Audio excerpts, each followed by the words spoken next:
So, picture this, right? India's retail digital payments just completely exploded. Yeah, totally unprecedented. Right. We are talking about a 15.1% increase in value. And a massive 26.9% surge in volume. Exactly. I mean, everyone is scanning QR codes these days, from the really high-end boutiques down to the corner tea stalls. It is everywhere. So standard economic logic dictates that physical cash must be dying. I mean, it has to be, right? You would think so. But then you flip to the actual data, and the Reserve Bank of India is reporting that cash in circulation is actually surging right alongside it. It is wild. Welcome to the deep dive.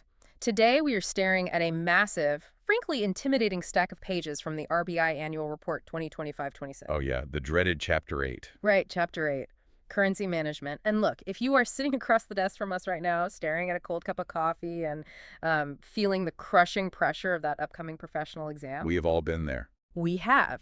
And this is the exact paradox you need to master. No fluff today.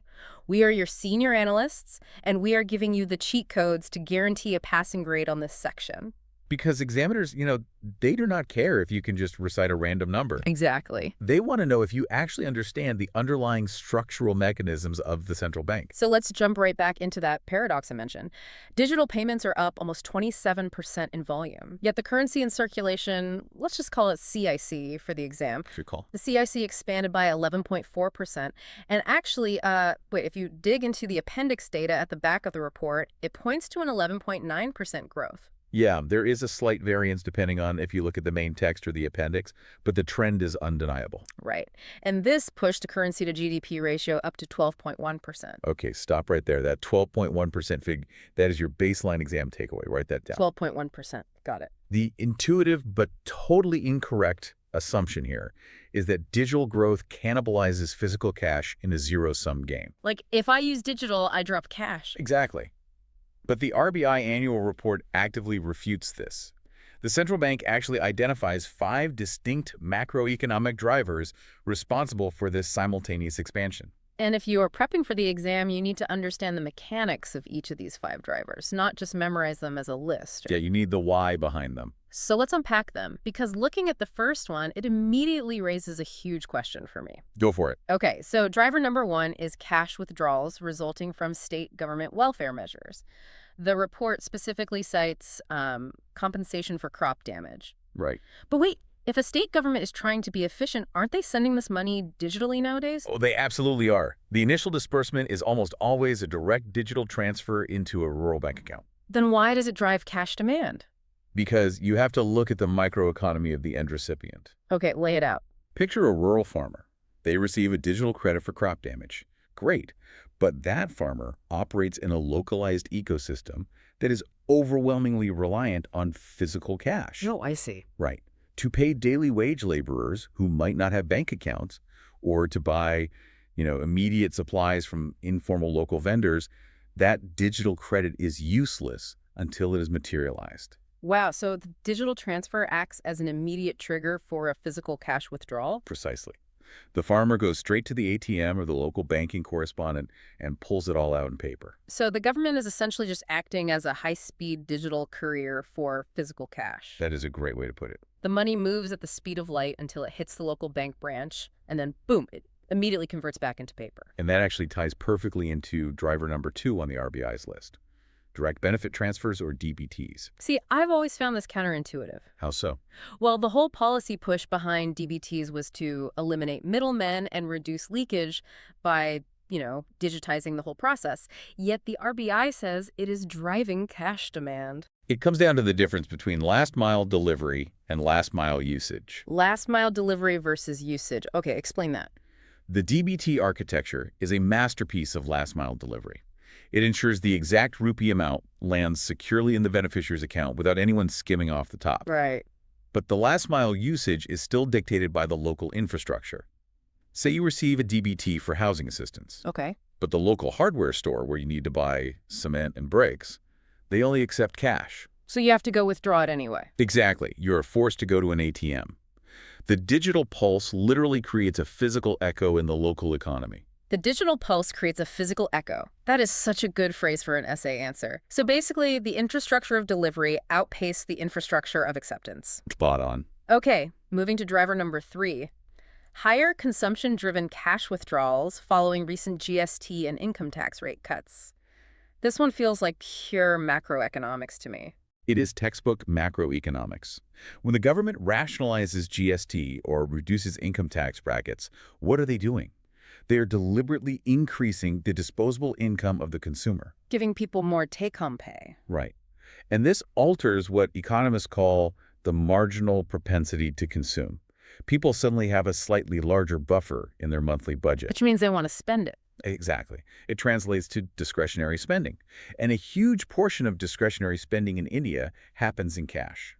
Like going out to eat, right? Dining out at informal eateries, local travel, shopping at semi-urban retail sectors. Higher disposable income means a higher volume of physical currency changing hands to settle those new transactions. That makes total sense. Now, I am looking at driver number 4, and I have to admit I'm genuinely confused by the logic here. Let's hear it. Increased cash demand amidst easing interest rates. The report notes the Monetary Policy Committee reduced the policy repo rate by 100 basis points down to 5.25%. Right, the 5.25% repo rate. Another good stat to memorize. But why would cheaper loans and lower interest rates make people want to hoard physical paper in their homes? You have to think about the opportunity cost. Okay, Physical cash in your wallet yields exactly 0% interest. obviously. Yeah. So if bank deposit rates are high, holding cash physically penalizes you. You are actively losing out on a significant return by not keeping it in the banking system. Because you could be earning, say, 6 or 7% on it. Exactly. However, when the central bank eases rates, bringing the repo down to 5.25%, the deposit rates offered by commercial banks also drop. Oh, I see where this is going. The penalty for holding zero-yielding physical cash decreases significantly. The average citizen feels less urgency to run to the bank to deposit every spare rupee because the interest they are missing out on is negligible. Ah, so it's not that cheap loans make them withdraw cash. It's that low deposit rates remove the incentive to deposit the cash they already have. Exactly. The mattress becomes just as competitive as the savings account. That is a crucial distinction for the exam. Do not get tricked by that one. All right, the 5th and final driver, rising prices of precious metals. Specifically, gold. Gold occupies a really unique space in the Indian macroeconomic landscape. It's everywhere. It operates simultaneously as a safe haven asset, cultural wealth, and a highly liquid store of value. So when global gold prices spike. It often triggers a wave of retail purchasing in India. People buy it as a hedge against inflation. Right. But crucially, a vast majority of retail gold transactions, particularly in rural and semi-urban markets, are settled entirely in cash. So a macro spike in gold prices creates an immediate localized drain on ATMs and bank branches. Yep, households have to gather the physical liquidity needed to make those massive purchases. Okay, so if we synthesize these 5 drivers, state welfare, DBTs, consumption from tax cuts, low opportunity costs from easing interest rates, and the cultural gold rush, we get this 11.4% surge in CIC. Which is a massive physical volume of paper. Right. And the RBI can't just observe this surge. They actually have to manage the physical life cycle of every single one of those new banknotes. And that is where the logistics get really intense. Which brings us to the logistical nightmare of currency management. The report outlines their core mandate as the clean note policy. The clean note policy. Memorize that term. On paper, it sounds like basic hygiene, right? Keep the nice crisp notes, get rid of the torn ones. But the scale of this is industrial, isn't it? Staggering is a better word. We are dealing with billions of individual pieces of paper traversing a subcontinent. Just billions of notes. Think about what a note goes through. They are exposed to extreme humidity, crumpled in pockets, folded in half, and passed through countless hands. Dropped in puddles. Exactly. Yeah. The clean note policy is not just a polite suggestion. It is a massive, capital-intensive logistical operation to preserve the integrity of the currency. Because a bad note causes actual economic friction, right? Yes. A soiled or mutilated note slows down the velocity of money. If a vendor refuses a torn note, a transaction fails. To prevent this friction, the RBI relies on highly specialized physical infrastructure. Let's get into the mechanics of that infrastructure, because the report highlights 2 specific pieces of machinery being aggressively deployed for 2025-26. And these are prime candidates for technical multiple-choice questions. Let's start with CVPS. It stands for Currency Verification and Processing Systems. The report notes active procurement is underway to augment processing capacity. Right. So how does a CVPS actually work? Okay, so when commercial banks accumulate massive chests of used currency from the public, they eventually remit this cash back to the RBI's regional issue offices. And what arrives must be just a mess. It is a chaotic mix. You have perfectly clean notes, completely mangled notes, and potentially sophisticated counterfeit notes mixed in. They can't possibly sort that by hand. Not a chance. So a CVPS is a high-speed automated sorting machine. It feeds notes at an incredible velocity. What is it looking for? Its first job is authentication. It uses advanced optical sensors to verify the security features and weed out fakes. Okay, so it catches the counterfeits. Right. And its second job is qualitative sorting. It Mhm. measures the physical degradation of the paper to see if it meets the clean note policy standards. So if the CVPS is like the bouncer at the club, checking IDs to catch the counterfeits and kicking out the worn-out notes that don't meet the dress code, I love that analogy. what happens to the rejected notes? The report introduces another acronym, SBS, Shredding and Briquetting Systems. Right, because the notes rejected by the CVPS cannot simply be tossed into a landfill. Yeah, that would be a massive security vulnerability. People would just go dig them up. Exactly. They must be irreversibly destroyed. The shredding and briquetting system handles this in two distinct phases. The shredding phase first, obviously. Yes, it reduces the banknotes to microscopic, completely irrecoverable cross-cut slivers. Okay. Then, the briquetting phase applies immense hydraulic pressure to compress those millions of tiny shreds into dense, solid blocks or briquettes. Basically turning highly secure financial instruments into hockey pucks. Precisely. And these briquettes are environmentally inert. Oh, really? Yeah, they're often sent to industrial facilities to be used as fuel in high-temperature furnaces. Wow. So the CVPS verifies and sorts, while the SBS securely destroys. That is the exam takeaway. Yeah. The entire life cycle of a physical note, from circulation to destruction, hinges on these two systems. Okay, but this brings up a massive logistical contradiction that you really need to understand. Let's hear it. If the CVPS is constantly kicking out old notes and the SBS is constantly incinerating them, those notes have to be replaced. Yes, one-to-one replacement. Add that to the fact that overall cash demand, RCIC, is up 11.4%. Common sense says the RBI must be printing money like crazy. Which would mean? Which means their printing costs should be skyrocketing. But I'm looking at the economics of printing section here, and the expenditure on security printing actually fell off a cliff. This is perhaps the most counterintuitive data point in the entire chapter, and examiners will absolutely target it. The numbers are just wild. The total cost of security printing dropped to 4,875.2 crore in 2025-26. Down from what? That is down significantly from 6,372.8 crore the previous year. You need to memorize those two numbers. 6,372.8 down to 4,875.2. We are talking about a drop of nearly 1,500 crore in expenses while demand for cash is surging. How is that mathematically possible? Well, the report blames it on a reduced indent. What exactly is an indent? Because I feel like people confuse that term. They do. An indent is not the same as the final supply. Okay. An indent is the formal, legally binding requisition.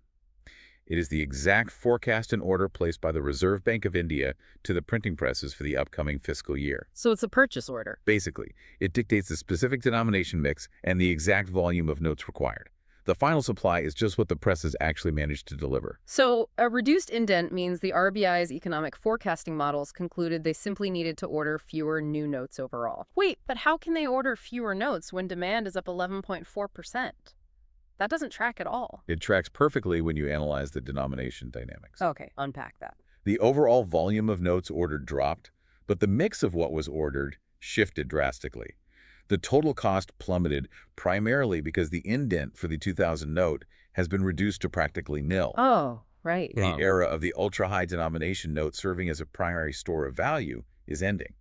So they stopped printing the most expensive, resource-heavy note. That saves a ton of money. Exactly. But if the 2000 note is essentially gone from the printing presses, something has to fill the void to support that 11.4% CIC growth. Look at the supply data for the other notes. Yeah, I'm looking at it, and the 500 note saw a 20.5% increase in supply. They printed roughly over 1,010,000 pieces in their metric. Because the 500 note has become the undisputed workhorse of the Indian cash economy. With the withdrawal of the 2000 denomination, the FR100 has to handle the heavy lifting. Exactly. For both ATM withdrawals and high-value physical transactions, it is the core structural support for the CIC expansion. Okay, the 500 note makes sense. But there is another stat here that completely jumps off the page. The 20 note. Yes. The supply of the 20 note saw a massive 47.4% jump. It is a huge spike. Almost a 50% increase in a single year for one of the lowest denominations.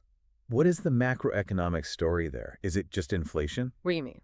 Like my cup of tea at the corner stall used to cost 10 rupees. Now it costs 20. So the demand for that specific piece of paper skyrockets. That is an excellent way to conceptualize it. You could call it the velocity of microtransactions. The velocity of microtransactions. As inflation slowly erodes the purchasing power of the 10 note, it loses its economic utility for single-item purchases. It's just not enough to buy anything anymore. Right, so the euro note naturally steps up to become the new base unit of exchange in the informal, daily wage, and street vendor economies. And the RBI has to anticipate this. Yes. The RBI doesn't just react to this. Their forecasting models for the indent must proactively anticipate this behavioral shift. Because if they don't... If they underprint the euro note, it leads to a severe shortage of exact change in rural markets, which literally paralyzes small businesses. So it's not just about printing money, it's about printing the right kind of money based on inflation and street-level behavior. That is fascinating. It is a very delicate balancing act. By the way, who is actually doing all this printing? The report mentions BRBN MPL. Bharatiya Reserve Bank Note Mudran Private Limited. That is a mouthful. It is, but it is a wholly owned subsidiary of the Reserve Bank. They manage the specialized presses. You really should be familiar with the acronym as it frequently appears in institutional instruction questions. Okay, BRBNMPL, got it. So they are churning out millions of these new Euro 500 notes to handle the demand. But that introduces a massive vulnerability, doesn't it? How so? If the 5 euro is now the primary high-value note, it becomes the ultimate target for counterfeiters. How is the RBI actually protecting this new wave of paper? This brings us to Section 4. The technological arms race of currency management. The arms race. Counterfeiters have access to increasingly sophisticated commercial printing and scanning tech. The RBI cannot allow the security architecture of the rupee to remain static. They have to stay one step ahead. Exactly. And the report outlines a definitive timeline, a phased rollout of banknotes with new and upgraded security features is scheduled to begin in the middle of 2026. Mid-2026. Lock that date in for the exam. But the report doesn't just focus on fancy new holograms or color-shifting ink. It spends a lot of time discussing improvements to the substrate of the banknotes. Right. Substrate. For anyone who isn't a paper chemist, what exactly is substrate? The substrate is the foundational material upon which the entire banknote is built. So the paper itself. Right. Historically, for the rupee, this has been a specialized blend of cotton rag. The quality of the substrate dictates the durability of the note. Which brings us back to the clean note policy. Exactly. Remember our discussion about the CVPS machines rejecting soiled notes? A banknote undergoes immense physical stress. Right. If the substrate is weak, the paper degrades rapidly, the security features become unreadable, the CVPS rejects it, and the SBS shreds it. So upgrading the substrate is basically like putting Gorilla Glass on a smartphone. That is a perfect analogy. The manufacturer might spend a little more upfront on the chemical engineering of the glass, but it saves millions down the line because the screens don't shatter the first time someone drops their phone. Exactly. A highly durable substrate radically extends the lifespan of the banknote in circulation. Which means they don't have to print as many replacements. Right. This reduces the velocity at which notes need to be replaced. And if you connect this back to our previous discussion, a longer lifespan directly reduces the future indent required from the printing presses. Which helps maintain or further lower that 4,875.2 crore printing bill. It all connects. It is a continuous loop of efficiency. And this specific drive for better substrate is governed by a broader strategic framework called Utkarsh 2029. Utkarsh 2029, let me guess. That has multiple choice question written all over it. Oh, absolutely. It is the Reserve Bank's medium-term strategy framework covering the period from 2026 to 2029. Okay. It acts as the operational North Star across all departments. When examiners ask about the strategic justification for substrate improvements or currency durability, the correct anchor is Utkarsh 2029. There is another keyword here tied to the mid-2026 security rollout. Indigenization. Yes, indigenization of security features. Is this just a Make in India cost-cutting measure, or is there a deeper strategy here? It's primarily a matter of absolute sovereign security. Sovereign security, meaning what? Indigenization means developing, patenting, and sourcing the complex chemical inks, threads, and substrates domestically. Okay. Think about it. If a central bank relies heavily on foreign corporations or international supply chains for the proprietary technology that secures its currency. The entire monetary system is exposed. Exactly. Geopolitical friction, trade embargoes, or simple supply chain failures could suddenly halt the printing of secure notes. Yeah. Indigenization ensures the RBI has total, uninterrupted control over the integrity of the rupee. Man, that is intense. Okay, so we have these highly durable, domestically secured mid-2026 notes hitting the streets. But here's the thing. Yeah. The RBI can engineer the most secure piece of paper on the planet, but if I'm buying vegetables at a dimly lit market and I don't know what features to look for, a counterfeiter can still fool me. Without a doubt. The technology only works if the public knows how to use it. Which is why public engagement is not just a PR exercise for the RBI, it is a frontline defense mechanism. Because they can't be everywhere. The central bank cannot physically authenticate every transaction in a 1.4 billion person economy. They have to shift the burden of authentication to an empowered public. And they are doing that digitally. The report gives us a very specific date and a major platform change in Section 5. Pay attention to this part for the exam. On September 10th, 2025, the RBI launched the Indian currency microsite. It officially replaced the old awareness portal, which was called Paisa Bolta Hai. And I imagine examiners love testing old versus new names. Oh, they certainly do. It tests whether a candidate is current with the latest institutional changes or relying on outdated study materials. So remember, the transition from Paisa Bolta Hai to the Indian currency microsite happened on September 10th, 2025. Let's talk about the user experience on this new microsite, because it sounds completely different from a standard, boring government PDF. It is a massive upgrade. The URL is indiancurrency.rbi.org.oshi. Right. And they have built-in 360-degree interactive views of the banknotes. There are multimedia elements, audio, video, animation, and they even included interactive games. It sounds like they gamified counterfeit detection. They absolutely did, because they are using high-end digital UX user experience to solve a critical physical world problem. How does it work? By allowing a user to virtually manipulate a 360-degree 3D model of a 500 note, click on the microlettering, and watch an animation of how the color-shifting ink is supposed to react to light. The RBI is fundamentally training the public. Exactly. They are turning everyday citizens into decentralized human CVPS machines. That is brilliant. You play the game on your phone, and the next day, when someone hands you a 500 note, muscle memory kicks in. Yeah, you know exactly where to tilt it to check the security thread. But the microsite isn't just about catching fakes, is it? No, it is not. The report notes it has a dedicated, prominent section for the rules regarding the exchange of banknotes. Why elevate that specifically? Because that is a critical component of financial inclusion. Right. Think back to the daily wage laborer. When they receive a soiled or slightly torn note, they are highly vulnerable. Informal money exchangers or unscrupulous vendors might refuse the note entirely. Or they demand a steep commission to accept it, effectively destroying a portion of that laborer's wealth. Wow. By prominently publishing the legal rules for exchange, clarifying that bank branches are obligated to exchange soiled notes without predatory fees, the RBI is protecting the most vulnerable participants in the cash economy. That ties right back to the clean note policy. It ensures those bad notes actually make it back to the CVPS and SBS machines instead of circulating in the informal market. Okay, we are nearing the end of the chapter, which brings us to the forward-looking roadmap. Section 6, the agenda for 2026-27. The RBI is laying out exactly what their next operational moves are. And if you have understood the causal chains we've discussed so far, this roadmap will look like a perfectly logical synthesis. It is the central bank reacting to everything we just analyzed. First, they state they will continue the substrate improvements under the Utkarsh 2029 framework. Right, continuing the Gorilla Glass approach to lower future printing costs. Second, they are going to focus on capacity augmentation for processing banknotes. Which essentially means buying and deploying more of those high-speed CVPS bouncers to handle the massive volume. Exactly. Third, they're launching a new survey to assess public payment behavior. Now that is interesting. Why a survey? That survey is the direct response to the paradox we started with. The 11.4% growth in COC alongside a 26.9% growth in digital volume.